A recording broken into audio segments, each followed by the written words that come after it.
ವೀಕ್ಷಕರೇ, ಅಮೆರಿಕ ಹಾಗೂ ಇರಾನ್ ಯುದ್ಧದ ನಡುವೆ ಚೀನಾ ಈಗ ಡೈರೆಕ್ಟ್ ಆಗಿಯೇ ಎಂಟ್ರಿ ಆಗಿದೆ. ಮೊದಲ ಸುತ್ತಿನ ಕದನ ವಿರಾಮ ಮಾತುಕತೆ ವಿಫಲವಾದ ಬೆನ್ನಲ್ಲೇ ಜಿನ್ಪಿಂಗ್ ನೇರವಾಗಿಯೇ 4 ಪಾಯಿಂಟ್ ಪ್ಲಾನ್ ಅನ್ನ ಮುಂದಿಟ್ಟಿದ್ದಾರೆ. ಇದೇ ಪ್ಲಾನ್ ಮೇಲೆ ಗುರುವಾರ ಇಸ್ಲಾಮಾಬಾದ್ ಅಥವಾ ಜಿನಿವಾದಲ್ಲಿ ಅಮೆರಿಕ ಮತ್ತು ಇರಾನ್ ನಡುವೆ 2ನೇ ಸುತ್ತಿನ ಶಾಂತಿ ಮಾತುಕತೆಗಳು ನಡೆಯಲು ಸಿದ್ಧತೆಗಳು ನಡೆಯುತ್ತಿವೆ. ಪಾಕಿಸ್ತಾನದ ಮೂಲಕ ಕದನ ವಿರಾಮಕ್ಕೆ ಪ್ರಯತ್ನಿಸಿದ್ದ ಚೀನಾ ಅದು ವಿಫಲವಾದ ಬೆನ್ನಲ್ಲೇ ಡೈರೆಕ್ಟ್ ಎಂಟ್ರಿ ಕೊಟ್ಟಿದೆ. ಒಂದು ಕಡೆ 4 ಪಾಯಿಂಟ್ ಪ್ರಪೋಸಲ್ ಅನ್ನ ಇಟ್ಟಿರುವಂತಹ ಚೀನಾ ಮತ್ತೊಂದು ಕಡೆ ನಮ್ಮ ಮಧ್ಯೆ ಬರಬೇಡಿ ಅಂತ ಅಮೆರಿಕಕ್ಕೆ ನೇರ ವಾರ್ನಿಂಗ್ ಅನ್ನ ಕೊಟ್ಟಿದೆ. ಇತ್ತ ರಷ್ಯಾ ಅಧ್ಯಕ್ಷ ಪುಟಿನ್ ಕೂಡ ತನ್ನದೇ ರೀತಿಯ ಪ್ಲಾನ್ ಅನ್ನ ಮಾಡ್ತಿದ್ದಾರೆ. ಹಾಗಾದ್ರೆ ಜಿನ್ಪಿಂಗ್ ಪ್ರಸ್ತಾಪಿಸಿದ 4 ಅಂಶಗಳ ಪ್ಲಾನ್ ಅಲ್ಲಿ ಏನಿದೆ? ಅಮೆರಿಕಕ್ಕೆ ಚೀನಾ ಕೊಟ್ಟಿರುವಂತಹ ಖಡಕ್ ವಾರ್ನಿಂಗ್ ಏನು? ಹಾರ್ಮುಜ್ ಜಲಸಂಧಿಯಲ್ಲಿ ಚೀನಾ ಹಡಗು ಮಾಡಿದ್ದೇನು?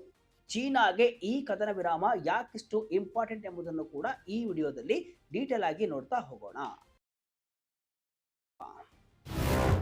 ಮಧ್ಯಪ್ರಾಚ್ಯ ಕದನಕ್ಕೆ ಚೀನಾ ಡೈರೆಕ್ಟ್ ಎಂಟ್ರಿ. 4 ಪಾಯಿಂಟ್ ಶಾಂತಿ ಪ್ಲಾನ್ ಇಟ್ಟ ಚೀನಾ.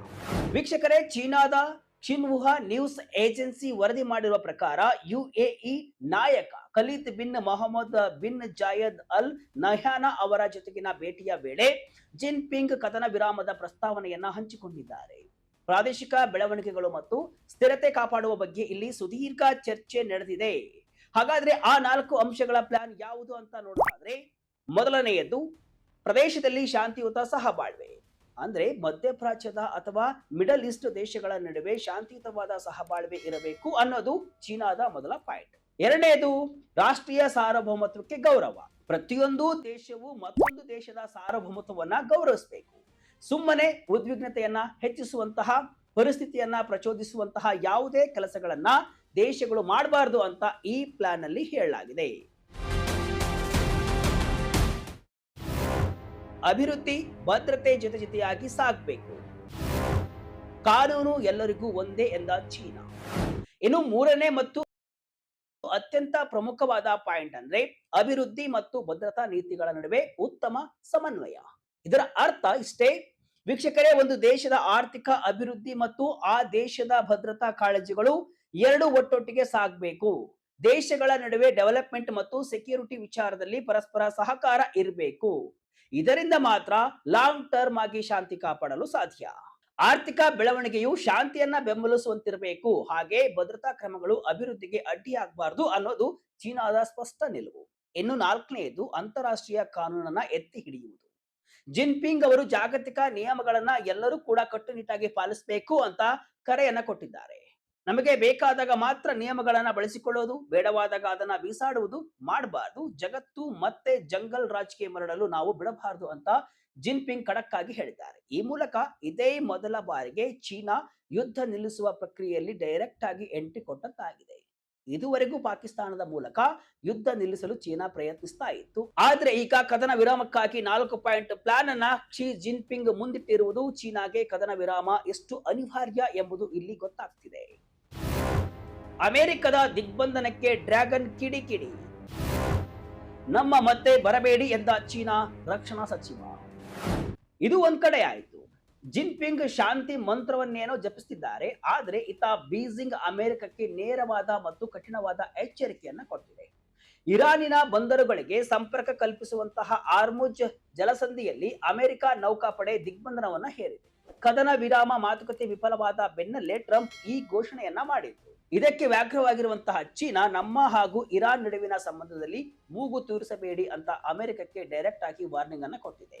ಚೀನಾದ ರಕ್ಷಣಾ ಸಚಿವ ಅಡ್ಮಿರಲ್ ಡಾಂಗ್ ಜುನ್ ಟೆಹರಾನ್ ಜೊತೆಗಿನ ನಮ್ಮ ವ್ಯಾಪಾರ ಮತ್ತು ಇಂಧನ ಒಪ್ಪಂದಗಳನ್ನ ನಾವು ಗೌರವಿಸುತ್ತೇವೆ.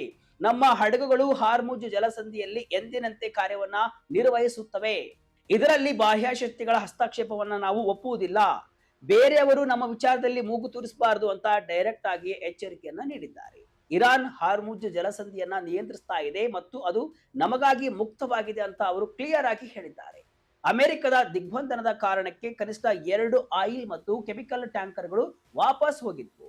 ಆದ್ರೆ ಇದೇ ದಿಗ್ಬಂಧನದ ನಡುವೆಯೂ ಅಮೆರಿಕದಿಂದ ನಿರ್ಬಂಧಕ್ಕೆ ಒಳಗಾಗಿರುವ ಚೀನಾದ ರಿಚ್ ಸ್ಟಾರಿ ಎಂಬ ಟ್ಯಾಂಕರ್ ಹಾರ್ಮುಜ್ ಜಲಸಂಧಿಯನ್ನ ಯಶಸ್ವಿಯಾಗಿ ದಾಟಿ ಬಂದಿದೆ. ಪಾಕಿಸ್ತಾನದಲ್ಲಿ America Iran talk fail. Uranium ವಿಚಾರದಲ್ಲಿ ರಷ್ಯಾ ಬಿಗ್ ಎಂಟ್ರಿ. ಈಗ ಒಂದಿಷ್ಟು ಬ್ಯಾಕ್ ಗ್ರೌಂಡ್ ಇನ್ಫಾರ್ಮೇಶನ್ ಕೂಡ ನೋಡ್ಕೊಂಡು ಬರೋಣ. ಶನಿವಾರವಷ್ಟೇ ಇಸ್ಲಾಮಾಬಾದ್ನಲ್ಲಿ ಅಮೆರಿಕ ಮತ್ತು ಇರಾನ್ ನಡುವೆ ಮಾತುಕತೆ ನಡೆದಿತ್ತು. ಆದರೆ ಅದು ವಿಫಲವಾಗಿ ಯಾವುದೇ ರೀತಿಯ ಕದನ ವಿರಾಮಕ್ಕೆ ಬರಲು ಸಾಧ್ಯವಾಗಿದ್ದಿಲ್ಲ. ನ್ಯೂಯಾರ್ಕ್ ಟೈಮ್ಸ್ ವರದಿಯ ಪ್ರಕಾರ ಇರಾನ್ ತನ್ನ ಪರಮಾಣು ಅಥವಾ ನ್ಯೂಕ್ಲಿಯರ್ ಚಟುವಟಿಕೆಗಳನ್ನ 5 ವರ್ಷಗಳ ಕಾಲ ನಿಲ್ಲಿಸಲು ಪ್ರಸ್ತಾವನೆಯನ್ನ ಇಟ್ಟಿದೆ. ಆದರೆ ಅಮೆರಿಕ ಈ ಆಫರ್ ಅನ್ನ ರಿಜೆಕ್ಟ್ ಮಾಡಿದ್ದು ಕನಿಷ್ಠ 20 ವರ್ಷಗಳ ಕಾಲ ಯುರೇನಿಯಂ ಪುಷ್ಟೀಕರಣವನ್ನ ನಿಲ್ಲಿಸಬೇಕು ಅಂತ ಪಟ್ಟು ಹಿಡಿದಿದೆ. ಅಷ್ಟೇ ಅಲ್ಲ, ಈ ವಿವಾದದ ನಡುವೆ ರಷ್ಯಾ ಕೂಡ ಎಂಟ್ರಿ ಕೊಟ್ಟಿದೆ. ಅಮೆರಿಕ ಮತ್ತು ಇರಾನ್ ನಡುವೆ ಶಾಂತಿ ಒಪ್ಪಂದ ಏರ್ಪಟ್ರೆ ಇರಾನಿನ ಬಳಿ ಇರುವಂತಹ ಪುಷ್ಟೀಕರಿಸಿದ ಯುರೇನಿಯಂ ಅನ್ನ ತಾನು ತೆಗೆದುಕೊಳ್ಳಲು ಸಿದ್ಧ ಅಂತ ರಷ್ಯಾ ಹೇಳಿದೆ. ರಷ್ಯಾ ಅಧ್ಯಕ್ಷ ಪುಟಿನ್ ಅವರು ಅಮೆರಿಕ ಮತ್ತು ಪ್ರಾದೇಶಿಕ ನಾಯಕರ ಜೊತೆಗಿನ ಸಂಪರ್ಕದ ವೇಳೆ ಈ ಪ್ರಸ್ತಾವನೆಯನ್ನ ಇಟ್ಟಿದ್ದಾರೆ ಅಂತ ಕ್ರೆಮ್ಲಿನ್ ವಕ್ತಾರ ಡಿಮಿಟ್ರಿ ಪೆಸ್ಕೋ ತಿಳಿಸಿದ್ದಾರೆ. ಈ ಮೂಲಕ ರಷ್ಯಾ ಕೂಡ ಯುದ್ಧದ ಪರೋಕ್ಷ ಭಾಗವಾಗಿದೆ. ಇನ್ನು ಅಮೆರಿಕದ ಸೇನಾ ಕಾರ್ಯಾಚರಣೆಗಳ ಬಗ್ಗೆ ಪ್ರತಿಕ್ರಿಯಿಸಿರುವಂತಹ ಚೀನಾದ ವಿದೇಶಾಂಗ ಸಚಿವಾಲಯದ ವಕ್ತಾರ ಗುಯೋ ಜಿಯಾಕುನ್ ಅಮೆರಿಕದ ಇಂತಹ ಬ್ಲಾಕೇಡ್ ಮತ್ತು ಕಾರ್ಯಾಚರಣೆಗಳು ಉದ್ವಿಗ್ನತೆಯನ್ನ ಮತ್ತಷ್ಟು ಹೆಚ್ಚಿಸುತ್ತವೆ ಮತ್ತು ಈಗಾಗಲೇ ದುರ್ಬಲವಾಗಿರುವಂತಹ ಕದನ ವಿರಾಮ ಒಪ್ಪಂದವನ್ನ ಹಾಳು ಮಾಡುತ್ತವೆ ಅಂತ ವಾರ್ನ್ ಮಾಡಿದ್ದಾರೆ. ಚೀನಾಕ್ಕೆ ಇಷ್ಟೆಲ್ಲ ಯುದ್ಧದ ಟೆನ್ಷನ್ ಯಾಕೆ? ಶಾಂತಿಯ ಹಿಂದೆ ಅಡಗಿದೆಯಾ ಡ್ರ್ಯಾಗನ್ ಸ್ವಾರ್ಥ? ವೀಕ್ಷಕರೇ, ನಿಮ್ಮ ಮನಸ್ಸಿನಲ್ಲಿ ಒಂದು ಪ್ರಶ್ನೆ ಮೂಡಿರಬಹುದು. ಚೀನಾ ಯಾಕೆ ಇದ್ದಕ್ಕಿದ್ದಂತೆ ಇಷ್ಟೊಂದು ಶಾಂತಿ ಕಾಪಾಡಲು ಮುಂದಾಗಿದೆ ಅಂತ. ಅಮೆರಿಕ ಇರಾನ್ ಗುದ್ದಾಡಿದಷ್ಟು ಚೀನಾಕ್ಕೆ ಲಾಭ ಅಲ್ವಾ ಅಂತ ನೀವು ಹೇಳಬಹುದು. ಆದ್ರೆ ಲಾಭದ ಜೊತೆ ನಷ್ಟನೂ ಇದೆ. ಚೀನಾಕ್ಕೆ ಅಮೆರಿಕ ಇರಾನ್ ಯುದ್ಧ ನಿಲ್ಲಬೇಕು ಅನ್ನೋದು ನಿಜ. ಆದ್ರೆ ಅದರ ಹಿಂದೆ ಚೀನಾದೇ ಆದಂತಹ ಸ್ವಾರ್ಥ ಮತ್ತು ಆರ್ಥಿಕ ಹಿತಾಸಕ್ತಿಗಳು ಇವೆ. ಇದರಲ್ಲಿ ಪ್ರಮುಖವಾಗಿ 4 ಕಾರಣಗಳು ಇವೆ. ಮೊದಲನೆಯದು ಎನರ್ಜಿ ಸೆಕ್ಯೂರಿಟಿ ಅಥವಾ ಇಂಧನ ಭದ್ರತೆ. ಚೀನಾ ತನ್ನ ದೇಶಕ್ಕೆ ಬೇಕಾದ ಬಹುಪಾಲು ತೈಲವನ್ನ ಆಮದು ಮಾಡಿಕೊಳ್ಳುತ್ತೆ. ಒಂದು ವೇಳೆ ಗಲ್ಫ್ ರಾಷ್ಟ್ರಗಳಲ್ಲಿ ಯುದ್ಧ ಶುರುವಾಗಿ ತೈಲ ಪೂರೈಕೆ ನಿಂತು ಹೋದ್ರೆ ತೈಲ ಬೆಲೆ ಗಗನಕ್ಕೆ ಏರುತ್ತೆ. ಇದು ಚೀನಾದ ಆರ್ಥಿಕ ಬೆಳವಣಿಗೆಗೆ ದೊಡ್ಡ ಪೆಟ್ಟು ನೀಡುತ್ತೆ. ಎರಡನೆಯದು ಟ್ರೇಡ್ ಸ್ಟೆಬಿಲಿಟಿ ಅಥವಾ ವ್ಯಾಪಾರ ಸ್ಥಿರತೆ. ಹಾರ್ಮುಜ್ ಜಲಸಂಧಿಯ ಬಳಿ ಯುದ್ಧವಾದ್ರೆ ಹಡಗುಗಳ ಸಂಚಾರ ವಿಳಂಬವಾಗುತ್ತೆ, ಇನ್ಶೂರೆನ್ಸ್ ರೇಟ್ಗಳು ಹೆಚ್ಚಾಗುತ್ತೆ ಮತ್ತು ಜಾಗತಿಕ ಮಾರುಕಟ್ಟೆಯಲ್ಲಿ ಅಲ್ಲೋಲ ಕಲ್ಲೋಲ ಸೃಷ್ಟಿಯಾಗುತ್ತೆ. ಇದು ರಫ್ತನ್ನೇ ನಂಬಿರುವಂತಹ ಚೀನಾಕ್ಕೆ ನುಂಗಲಾರದ ತುತ್ತಾಗಲಿದೆ. ಈಗಾಗಲೇ ಯುದ್ಧದ ಕಾರಣದಿಂದ ಚೀನಾದ ರಫ್ತು ಭಾರಿ ಪ್ರಮಾಣದಲ್ಲಿ ಕುಸಿದಿದೆ. ಇನ್ನು ಮೂರನೆಯದು ಡಿಪ್ಲೊಮ್ಯಾಟಿಕ್ ಪೋಸ್ಚರ್, ಅಂದ್ರೆ ಜಾಗತಿಕ ಮಟ್ಟದಲ್ಲಿ ತಾನೊಬ್ಬ ಶಾಂತಿ ದೂತ, ಸಾರ್ವಭೌಮತ್ವದ ರಕ್ಷಕ ಅಂತ ತೋರಿಸಿಕೊಳ್ಳುವ ಪ್ರಯತ್ನ ಇದಾಗಿದೆ. ನಾಲ್ಕನೆಯದು ಸ್ಟ್ರಾಟಜಿಕ್ ಬ್ಯಾಲೆನ್ಸ್. ಚೀನಾಕ್ಕೆ ಇರಾನ್ ಒಬ್ಬ ಪಾಲುದಾರನಾಗಿ ಉಳಿಯಬೇಕು. ಇರಾನ್ ಸಂಪೂರ್ಣವಾಗಿ ದುರ್ಬಲವಾಗಿ ಆ ಇಡೀ ಪ್ರದೇಶ ಕಂಟ್ರೋಲ್ ತಪ್ಪುವುದು ಚೀನಾಕ್ಕೆ ಇಷ್ಟವಿಲ್ಲ. ಆದ್ದರಿಂದ ಚೀನಾ ಈಗ ಇರಾನ್ ಹಾಗೂ ಅಮೆರಿಕ ನಡುವೆ ಕದನ ವಿರಾಮ ಏರ್ಪಡಿಸಲು ಬಹಳಷ್ಟು ಪ್ರಯತ್ನವನ್ನ ಪಡ್ತಾ ಇದೆ.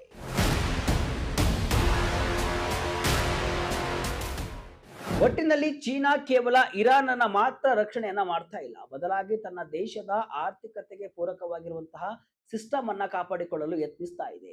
ಅಗ್ಗದ ಇಂಧನ, ಸುಗಮವಾದ ವ್ಯಾಪಾರ ಮತ್ತು ಅಮೆರಿಕದ ಜೊತೆ ನೇರ ಸಂಘರ್ಷವನ್ನ ತಪ್ಪಿಸುವುದು ಕೂಡ ಚೀನಾದ ಅಸಲಿ ಟಾರ್ಗೆಟ್. ಅಮೆರಿಕ ಮಿಡಲ್ ಈಸ್ಟ್ ಸಮಸ್ಯೆಗಳಲ್ಲಿ ಸಿಲುಕಿಕೊಂಡು ಪರದಾಡುವುದು ಚೀನಾಕ್ಕೆ ಖುಷಿಯೇ. ಆದರೆ ಆ ಯುದ್ಧದಿಂದ ಚೀನಾದ ಆರ್ಥಿಕತೆಗೆ, ಸಪ್ಲೈ ಚೈನ್ಗೆ ಪೆಟ್ಟು ಬೀಳುವಂತಹ ಹಂತಕ್ಕೆ ಹೋದ್ರೆ ಮಾತ್ರ ಚೀನಾ ಸುಮ್ಮನಿರಲ್ಲ. ತೈಲ ಮಾರ್ಗಗಳು, ಮಾರುಕಟ್ಟೆಗಳು ಒಡೆದು ಹೋದ್ರೆ ತನ್ನ ವಿರೋಧಿಗಳಿಗಿಂತ ಮೊದಲು ತನಗೆ ನಷ್ಟವಾಗುತ್ತೆ ಅನ್ನೋ ಸತ್ಯ ಚೀನಾಕ್ಕೆ ಚೆನ್ನಾಗಿ ಗೊತ್ತಿದೆ. ಹೀಗಾಗಿಯೇ ಜಿನ್ಪಿಂಗ್ ಈ 4 ಪಾಯಿಂಟ್ ಪ್ಲಾನ್ ಅನ್ನ ಮುಂದಿಟ್ಟಿದ್ದಾರೆ. ಈ ಇಡೀ ಜಾಗತಿಕ ರಾಜಕಾರಣದ ಬಗ್ಗೆ, ಚೀನಾದ ತಂತ್ರಗಾರಿಕೆಯ ಬಗ್ಗೆ ನಿಮ್ಮ ಅಭಿಪ್ರಾಯ ಏನು? ಕಮೆಂಟ್ ಮೂಲಕ ತಿಳಿಸಿ.